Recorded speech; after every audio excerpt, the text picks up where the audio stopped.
So you're an older man. Maybe you're in your 40s, 50s, or even 60s. You've seen the world, built a life, maybe even survived a few heartbreaks.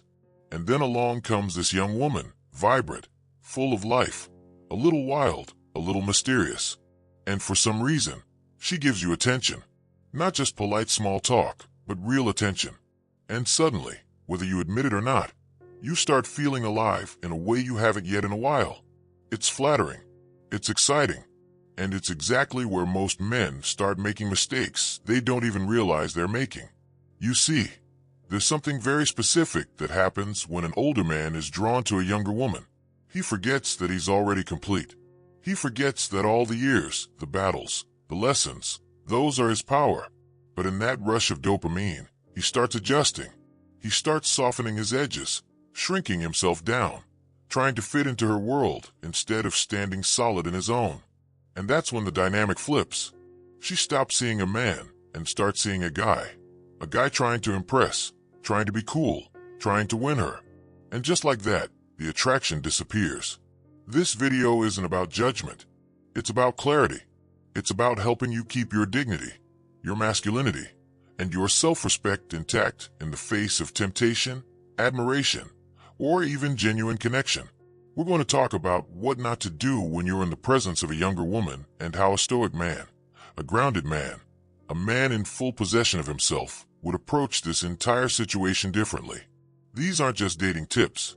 They're life strategies. So, if you're tired of being confused, manipulated, or thrown off course by someone who hasn't even lived half your life yet, this is going to be a wake-up call. You didn't. I know you need it. Stick around because by the end of this, you're going to see exactly where men fall and how you can rise by doing less, not more. Number 1, don't try to be her age. You're not her peer. One of the most common mistakes older men make when engaging with younger women is trying to shrink themselves down to her world, trying to talk like her, dress like her, or pretend they get her pop culture references.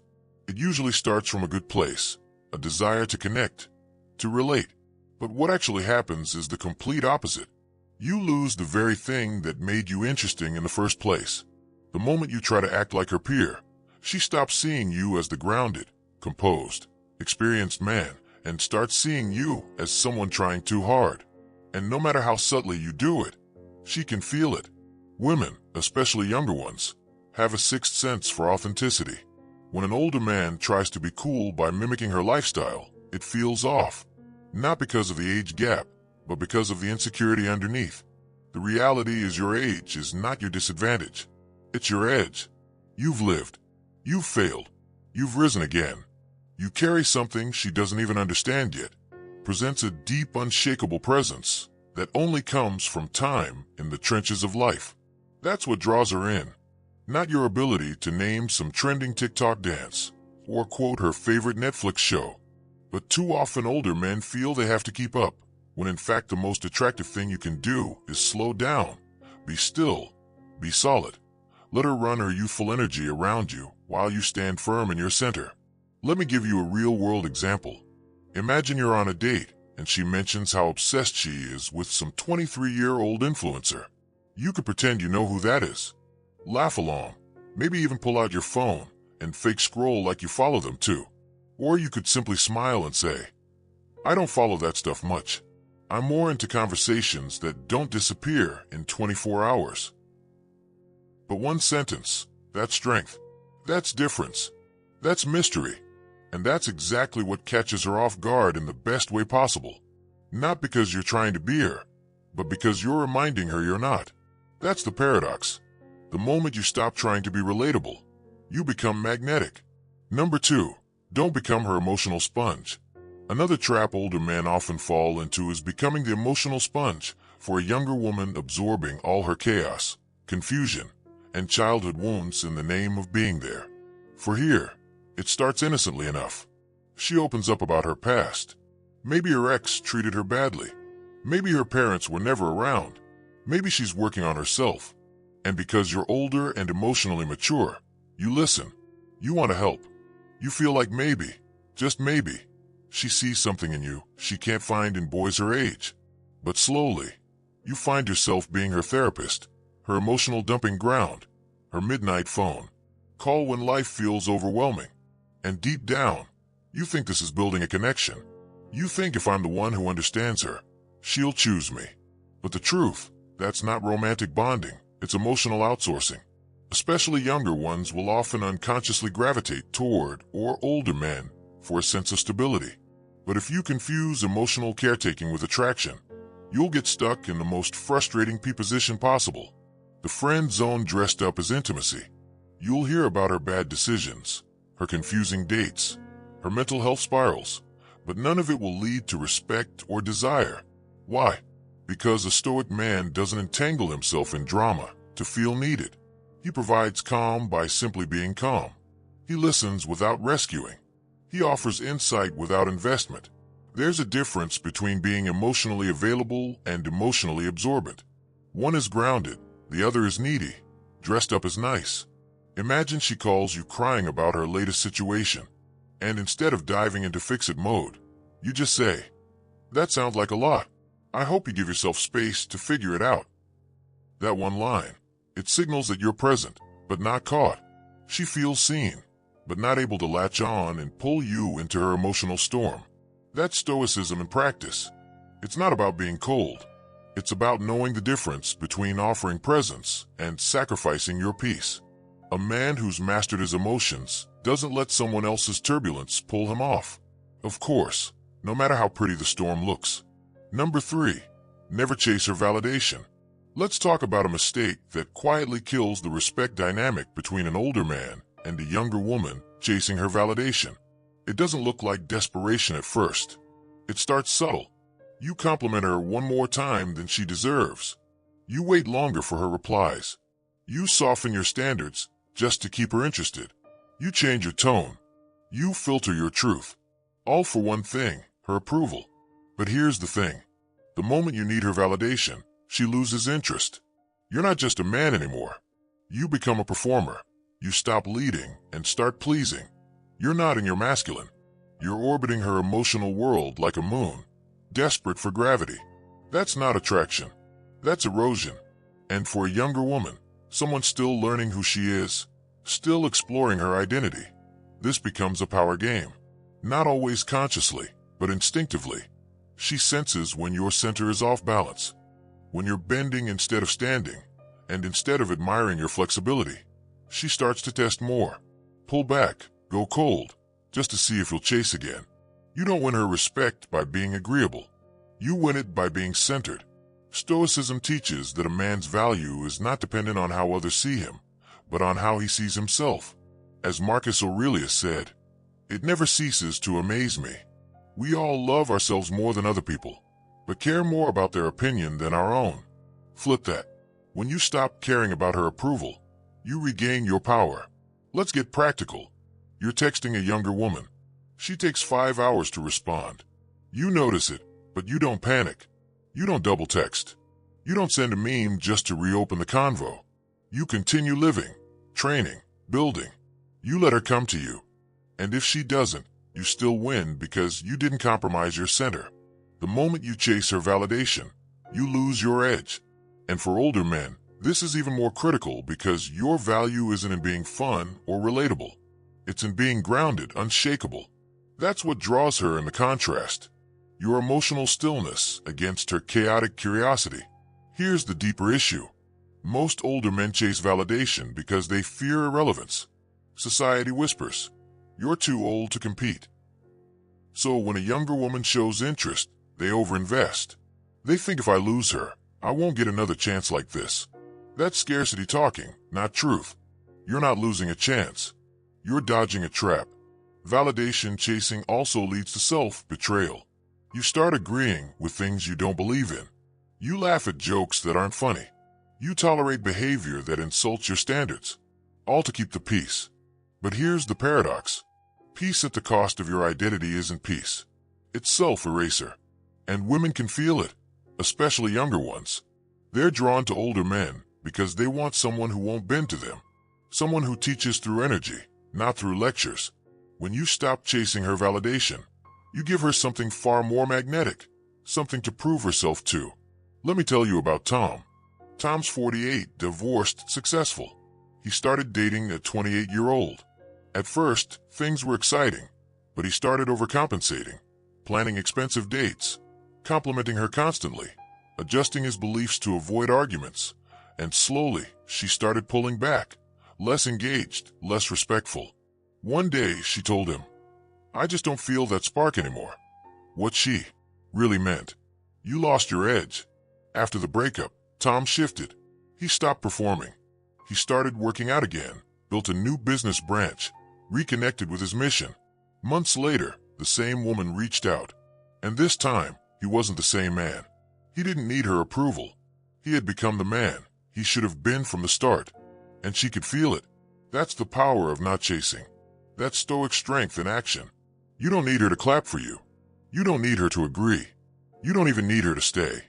You just need to stay centered. And when you do, she'll either rise to meet you or fall away. Either way, you win. Comment below. I lead from center if you're done performing and ready to live in your truth. And don't leave yet, because what happens when you stop trying to impress might just flip the entire dynamic. Number 4, don't try to impress. Let instead. You're not here to impress her. Let that sink in for a second, because everything in modern dating screams the opposite. Flashy dinners, clever text games. What do I say to make her like me? But if you're an older man dealing with a younger woman, trying to impress her is exactly what drains your presence and destroys your edge. Here's why. The moment you shift from leading to impressing, you move from masculine to performative. You make her the judge.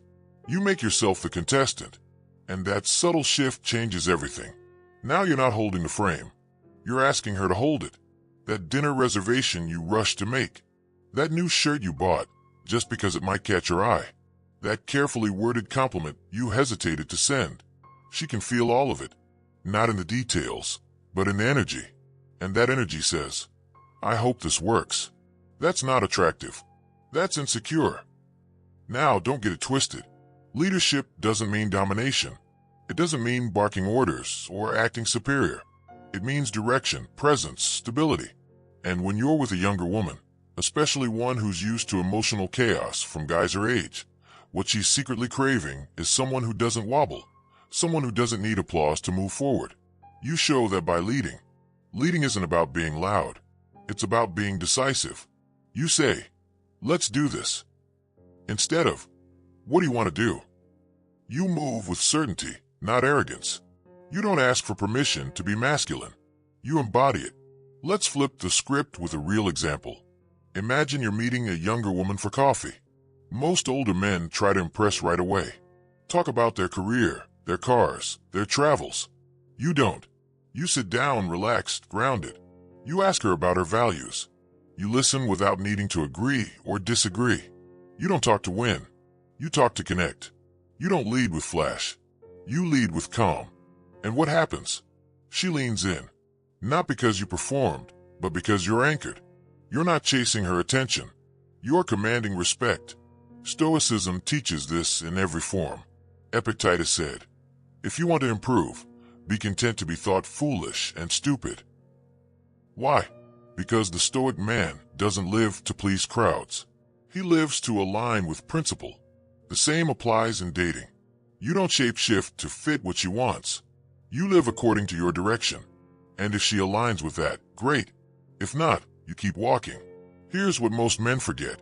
Your job is not to impress her, to reveal who you are through how you act, how you hold eye contact, how you say no without flinching. That's leadership. That's real masculine energy. It's not loud, but it's unforgettable. And leadership extends beyond just decision. It's emotional leadership, too. She gets emotional. You stay calm. She tests boundaries. You hold them. She tries to escalate drama. You disengage, not to punish, but because peace is your standard. When you lead with stability, you give her something rare, a man she can trust even when she's uncertain. The men who impress may win her attention for a night. The men who lead, they stay in her mind for months because they gave her an experience of polarity, of grounded masculine strength that doesn't ask for approval. So stop rehearsing what to say. Stop Googling the perfect lines. Stop trying to win her like a prize. You're not a contestant. You're the frame lead. Comment below. I move with direction if you're done performing and ready to embody presence. And don't miss this, because once you stop overinvesting too soon, everything else falls into place naturally. Number 5. Don't project long-term fantasies early. You just met her. She's beautiful. She's young. She's showing interest. And suddenly your mind starts racing. What if this actually becomes something serious? You picture vacations, dinners with her family, maybe even marriage. You imagine what it would feel like to have someone this vibrant beside you long-term. You play out scenes in your head, and none of them have happened yet. But your emotional investment is already real. That's the danger. Because the moment you start projecting a future with her too early, you stop seeing her clearly. You stop observing and start imagining. And that imagination becomes a trap. Here's why. You begin to respond to who you hope she is, not who she's actually showing herself to be. Every red flag becomes just a phase. Every gap in values becomes something we'll work through. You minimize what matters because you're addicted to the fantasy. And when that happens, she feels it. Not in your words, but in the energy. She feels the weight of your expectations. She feels your rush. And for a younger woman, that pressure isn't flattering. It's suffocating. She didn't ask to be your forever. She's just getting to know you. Let's ground this with something Stoic. Epictetus warned, when you are about to put your hand to something, remind yourself what it is. Dating isn't fantasy building. It's data collection, especially early on. Your job isn't to imagine where it could go. It's to pay attention to where it is, and most importantly, to see clearly. When you project too far ahead, you stop being present. And presence is everything. You miss key signals. You tolerate behavior you wouldn't accept from anyone else. You justify things like disrespect, inconsistency, or immaturity because you're already emotionally attached to a version of her that doesn't even exist yet. And here's what happens when you do that. You start to overcommit. You make sacrifices too soon. You shift your schedule. You neglect your priorities. You skip workouts. You cancel on your friends. You drop boundaries, all for the potential of something meaningful. But potential is fantasy. Patterns are reality. If her actions show you flakiness, immaturity, or selfishness, now that's who she is today, not the woman she could become in your mind. And no amount of projecting changes that. There's nothing wrong with having hope, but hope without observation becomes delusion. And for an older man, that kind of delusion costs more than it does for a younger one. You're not just risking feelings. You're risking your time, your energy, your mission. And that's a price you can't afford to waste. Let me give you an example. A guy named Dean, 52, successful, emotionally intelligent, started dating a woman in her mid-20s. She was playful, spontaneous, magnetic. Within 2 weeks, he told his friends, I think she could be the one. He started changing his routine to fit hers, skipped business trips, prioritized his finances to build a future. But she wasn't showing the same commitment. She'd cancel last minute, ghost him occasionally, say one thing, do another. And instead of confronting it, he romanticized it, told himself, she just needs time. Fast forward 3 months, she moved on. No warning, no closure, just disappeared. And Dean was wrecked, not because of what he lost, but because of what he thought he had. He wasn't grieving her. He was grieving the future he created alone. That's what projection does. It builds castles in your mind that reality can't support. So what's the Stoic way? You stay rooted. You stay curious, but not committed too early. You observe patterns, not just potential. You slow the emotional pace, even if the physical chemistry is strong. You don't imagine 10 years together before you've seen how she handles disappointment, stress, or conflict. Because attraction is easy. Compatibility is tested. Instead of planning the future with her, watch how she behaves in the present. That's where the truth lives. Comment below. I live in the real if you're done fantasizing and ready to observe with clarity. And don't go anywhere. Because what happens when you stop being her option is something most men never learn in time. Number 6. Don't be her backup plan or emotional filler. Here's a hard truth most men don't want to admit. Sometimes you're not the main guy in her life. You're the just in case, the maybe. the emotional crutch she leans on when the guy she really wants isn't around.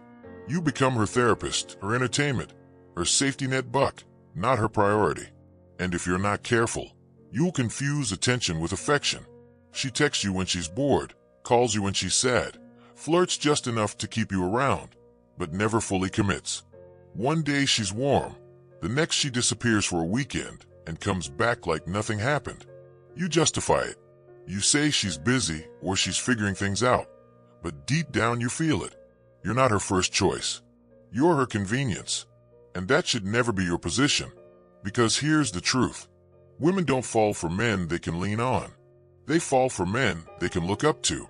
If she knows you'll always be there, no matter how little she gives in return, she stops valuing you. Not because she's cruel, but because humans naturally devalue what's always available, especially when it costs them nothing. Stoicism teaches us to honor the self, to withdraw from anything that disrespects our standards. Seneca wrote, "Associate with those who will make a better man of you." The inverse is just as true. Avoid those who reduce you to half of who you are. Being a backup plan is a silent killer of masculine energy because slowly, without realizing it, you start to shrink yourself. You become more agreeable, less honest. You filter your truth so she doesn't walk away. You keep showing up hoping one day she'll see your worth. But women don't see your worth when you make yourself small. They feel your worth when you set boundaries and mean them. Let me give you an example. Paul, 47, started talking to a 26-year-old he met through friends. She was magnetic, smart, unpredictable. They'd hang out every couple weeks. Great conversations, playful chemistry, but she never made anything official. She'd ghost for days, then call him crying about another guy. And Paul, he'd pick up every time. He thought being supportive would win her over. But what she saw, a man she could use to process her feelings until someone else called. One day, she told him, "You're like my safe place." It sounded sweet, but Paul realized it wasn't romantic. It was convenient.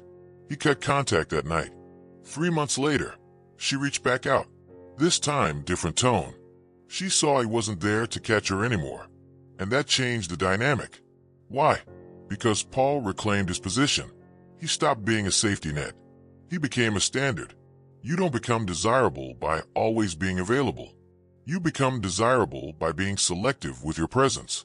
You're not here to be the rebound, the placeholder, the man she cries to about the guy who actually gets her attention. You're the man who doesn't settle for half love.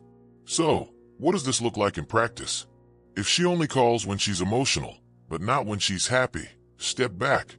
If she only texts you when she's lonely, but avoids commitment, stop replying. If she treats you like an emotional sponge, absorb nothing. Let it bounce off. You don't need to block her. You don't need to be cruel. Just withdraw the privilege of your energy quietly, firmly, without drama, because your energy is not cheap. Women don't regret losing the man who was always available. They regret losing the man who knew his worth and walked when things felt unbalanced. That's the Stoic move. Calm, clear, detached. And if she comes back, it's not because you begged. It's because your absence spoke louder than your presence ever did. Comment below.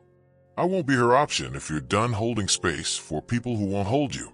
And stay right here, because what happens when you finally put your purpose first is what truly separates you from every man she's ever known. Number 7. Never lose your mission for her. This is where a lot of strong men get weak. Right here. Not when she ignores you. Not when she tests you. But when she starts to feel special. When things get emotional. When the chemistry is high and you start to think, maybe she's worth bending for. And little by little, you shift. You skip a gym session. You postpone a work goal. You put off that business idea. You spend less time with your circle, more time on your phone. You start responding faster, changing plans to fit hers, rearranging your path so she can feel more comfortable in it. That's how it starts. It feels harmless, even romantic. But what's actually happening? You're stepping off your mission for her. And that's the beginning of the fall, because women, especially younger women, want to be your mission. They want to feel safe inside a man who's already on one. They want to be part of your world, not the thing that defines it. You see, masculinity isn't about control. It's about direction. The more clear and grounded your direction is, the more magnetic you become. When you start leading with your mission, your purpose, your discipline, your COJ feels it. She might test you. She might challenge your priorities. But if you hold the line, she respects it, even if she doesn't admit it out loud. Stoicism teaches us this constantly. Marcus Aurelius didn't ask what others thought of his path. He stayed the course. He said, "A man's worth is no greater than his ambitions." So, let me ask, what do you become when you trade your ambition for comfort? You become forgettable. A man without a mission is just waiting to be replaced. He becomes emotionally dependent, reactional. He lives and dies by her moods, and she can feel it. And once she feels that shift, once she becomes the center of your energy, she will either lose interest or worse, lose respect. Let me show you how this plays out. There was a guy named Jordan, 45 high-level exec, built a successful company from scratch. He met a woman in her mid-20s. Brilliant, playful, beautiful. She challenged him. He liked it. They got close. But over time, he started changing things. He skipped out on business trips, reworked his mornings to match her sleep schedule, delayed an investment because things were getting serious.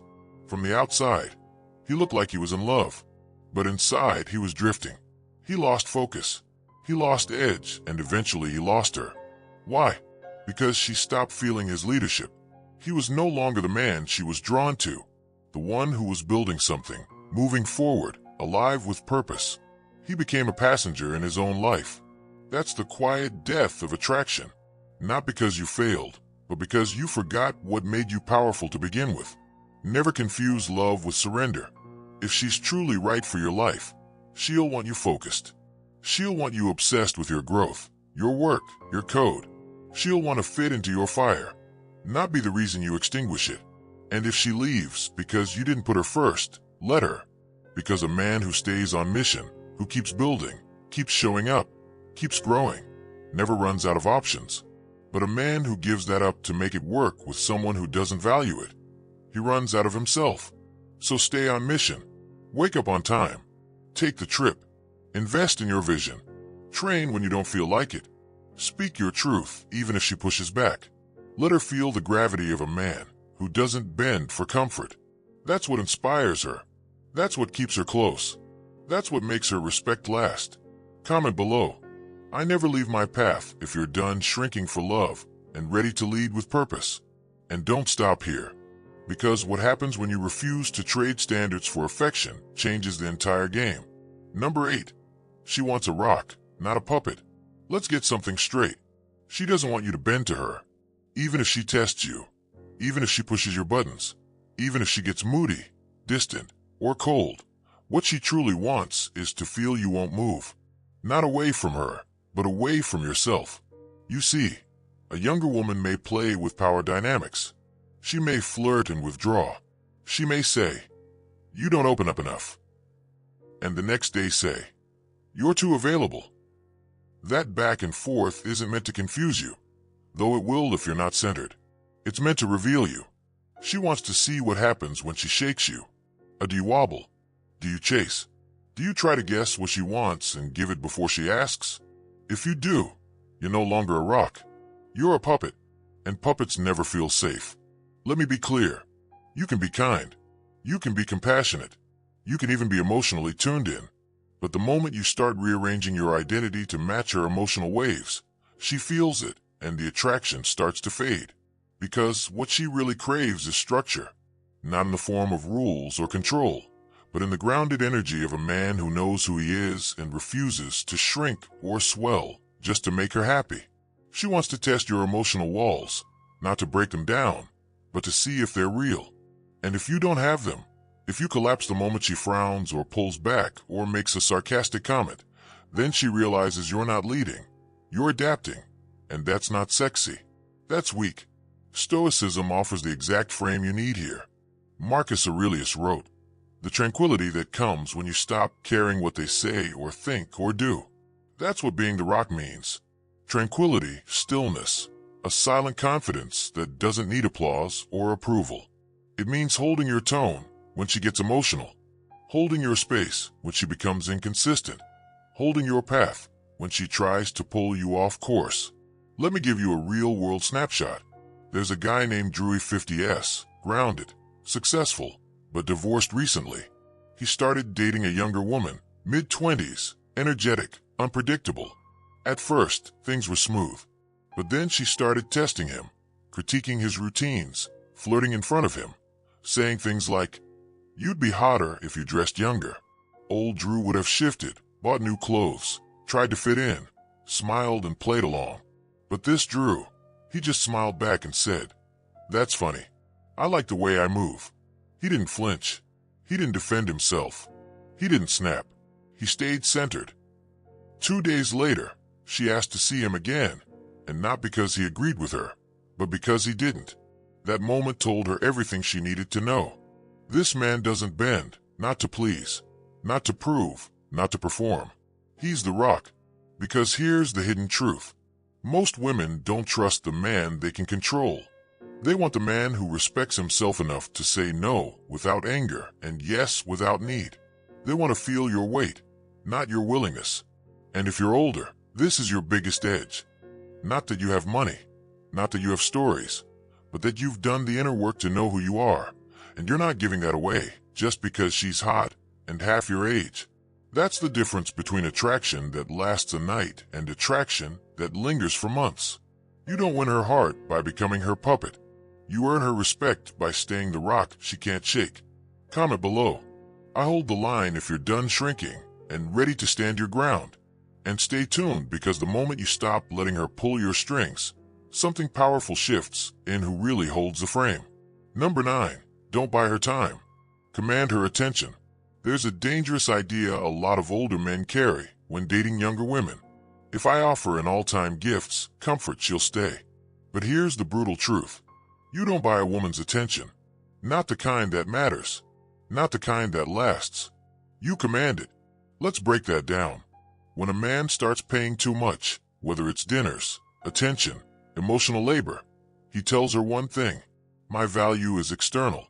That if he doesn't spend, she won't stay. If he doesn't impress, she'll lose interest. And when she feels that, she might stick around, but not out of desire, out of convenience. And when a woman stays because it's easy, not because she's drawn to you, you've already lost. A younger woman, especially one who has options, doesn't need a sponsor. She needs a signal that you don't just have resources, you have restraint, that you're not trying to earn her attention. You're someone who naturally attracts it by the way you move, your presence, your energy, your direction. That's what commands attention. And the Stoics knew this. Marcus Aurelius didn't write about winning people over. He talked about inner stillness. He said, "Waste no more time arguing what a good man should be. Be one." That same idea applies here. Stop trying to perform like the right man. Just be him. Commanding attention doesn't mean being loud. It doesn't mean being arrogant. It means being so centered in your life that she has to lean in to understand what drives you. It means speaking less, moving with intention, and knowing your time is valuable, even if you're alone. Let me give you a quick story. Dan, 50, met a 27-year-old at a networking event. They hit it off. She was fun, curious, and clearly used to attention. Most men threw money, compliments, favors. Dan didn't. He set plans that worked for him. He didn't chase texts. He showed up when he said he would, but never overextended. At first, she tested him. Took a while to respond. Showed a little attitude.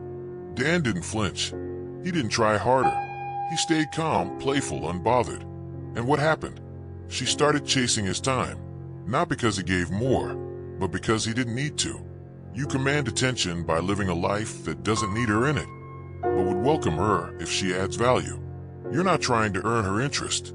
You're giving her the opportunity to experience your gravity. Comment below. I don't chase if you're ready to stop buying and start embodying real presence. And stay right here, because once you stop performing for her attention, you unlock something she didn't know she needed. Number 10.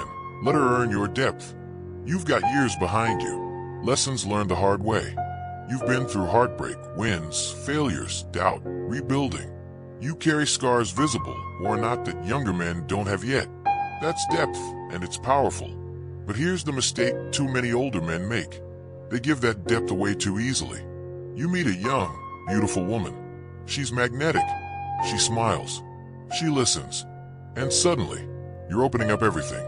Your stories, your beliefs, your fears, your past, all laid out in front of someone who hasn't earned it yet. And you think that vulnerability will make her feel closer. But sometimes it just makes you feel lighter and her feel overwhelmed. Because real connection isn't built on how much you reveal. It's built on what she proves she can handle. You don't owe her your story. Not on the first date. Not because she's pretty. Not because she seems different. She may be charming, curious, sweet. But your inner world is earned, not given. Let her show you she has emotional maturity. Let her show up consistently. Let her push through her own triggers before you start unpacking your truth. It's the same reason you don't give a child the keys to a Ferrari. Not because they're not valuable, but because they're not ready to handle the responsibility. You've got wisdom, but wisdom dropped too soon becomes a lecture. You've got passion, but passion poured out too fast feels like pressure. Let her earn access to what's beneath the surface. And don't confuse being guarded with being cold. You can still connect. You can still be warm, fun, present. But you don't lead with your inner world. You don't try to be deep to impress her.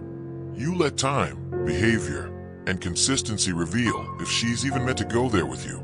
The Stoics would call this restraint, self-mastery.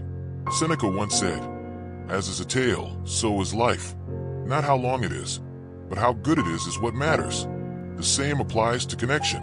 It's not about how fast you get deep. It's about how real it becomes when you do. And real depth can't be rushed. Let me give you an example. Mark, 53, met a 29-year-old artist. On their first few dates, she kept asking deep questions. Childhood trauma philosophy. Mark felt tempted to open the vault, but he didn't. Not because he was hiding, but because he was listening. Instead of sharing his whole story, he flipped it. He asked, "How do you usually handle conflict?" He watched how she reacted when something didn't go her way. He paid attention not just to her answers, but her energy. Weeks later, after she'd shown emotional steadiness, integrity, and real curiosity, he opened up and it landed because now she was ready. Now she earned it. That's what makes your depth valuable. It's not how much you share. It's that not everyone gets to hear it. Comment below. I protect my depth. If you're done giving your soul to anyone who smiles, that's it, brother. If you've made it this far, you're not like most men. You're not here just to chase attention or play surface-level games. You're here to lead, to grow, to master yourself. That's exactly what this channel is for. So, if you felt any part of today's video hit where it needed to subscribe right now, not just to watch, but to walk with other men doing the same work. And if you want to go even deeper, if you want access to exclusive Stoic tools, longer form breakdowns, and a brotherhood of men who live by these values, join the Stoic Inner Circle. The link is below. You'll feel the shift immediately. Thanks for showing up today. And remember, you're not chasing her, you're building you. I'll see you right here tomorrow.